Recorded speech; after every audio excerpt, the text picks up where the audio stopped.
சிவகார்த்திகேயன் காட்டில் வெற்றி மழை பொழிந்து கொண்டிருக்கிறது என்பதுதான் கோலிவுட்டில் பலரின் கருத்து. அவரது நடிப்பில் கடைசியாக வெளியான அமரன், அயலான், மாவீரன் ஆகிய 3 படங்களுமே சூப்பர் டூப்பர் ஹிட் அடித்திருக்கின்றன. அடுத்ததாக ஏ.ஆர். முருகதாஸ் இயக்கத்தில் ஒரு படம், சுதா கொங்கரா இயக்கத்தில் புறநானூறு ஆகிய படங்களில் நடிக்கிறார். புறநானூரில் எஸ்கேவுடன் ஜெயம் ரவி, அதர்வாவும் நடிக்கிறார்கள். இந்த சூழலில் இந்த படத்தில் நடிப்பதற்கான காரணத்தை அதர்வா தெரிவித்திருக்கிறார்.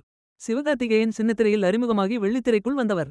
இப்போது வெள்ளித்திரையின் சக்சஸ்ஃபுல் கமர்ஷியல் ஹீரோவாக வளர்ந்து நிற்கிறார் அவர். இடையில் அவர் நடித்த பிரின்ஸ் திரைப்படம் படுதோல்வியை சந்தித்தது. அப்போது பலரும் சிவகார்த்திகேயனின் கரியர் இனி அவ்வளவுதான் என்று ஓபனாகவே சொன்னார்கள். ஆனால் அந்த சீன்லாம் இங்கே இல்லை என்பது போல் பிரின்ஸ் படத்துக்கு பிறகு அவர் நடித்த மாவீரன் திரைப்படம் மெகா ஹிட் ஆனது. அதேபோல் அயலான் திரைப்படமும் சூப்பர் டூப்பர் ஹிட் அடித்தது. இப்படி வரிசையாக 2 படங்கள் வெற்றியாக கொடுத்த எஸ்கே மூன்றாவதாக அமரன் படத்தில் நடித்தார். இந்த படமும் மெகா ஹிட்டாகி ஹாட்ரிக் ஹிட்டாக வேண்டும் என்பது எஸ்கே ரசிகர்களின் ஆசையாக இருந்தது. அதனை நிறைவேற்றும்படி படமும் மெகா பிளாக் பஸ்டர் ஆனது. விமர்சன ரீதியாக மட்டுமின்றி வசூல் ரீதியாகவும் படம் சக்கைப்போடு போட்டது. மொத்தம் 300 கோடி ரூபாய்க்கும் மேல் படம் வசூல் செய்திருக்கிறது.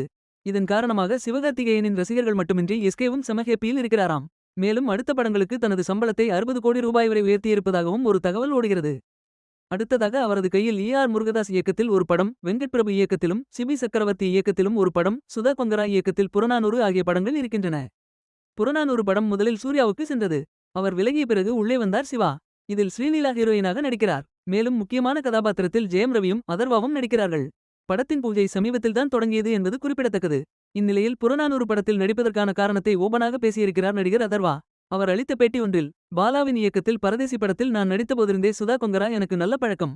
நல்ல நண்பர்களாக இருக்கிறோம். அவர் இயக்குனர் ஆன பிறகு நாம் சேர்ந்து ஒரு படம் செய்வோம் என்று என்னிடம் சொல்லிக்கொண்டே இருந்தார். தற்போது புறநானூறு படத்துக்கு அழைத்ததும் ஓகே சொல்லிவிட்டேன். இந்த படம் எனது கரியரில் திருப்புமுனை உள்ள படமாக இருக்கும் என்றார். மேலும் இது போன்ற தகவல்களுக்கு நமது சேனலை சப்ஸ்கிரைப் செய்யவும்.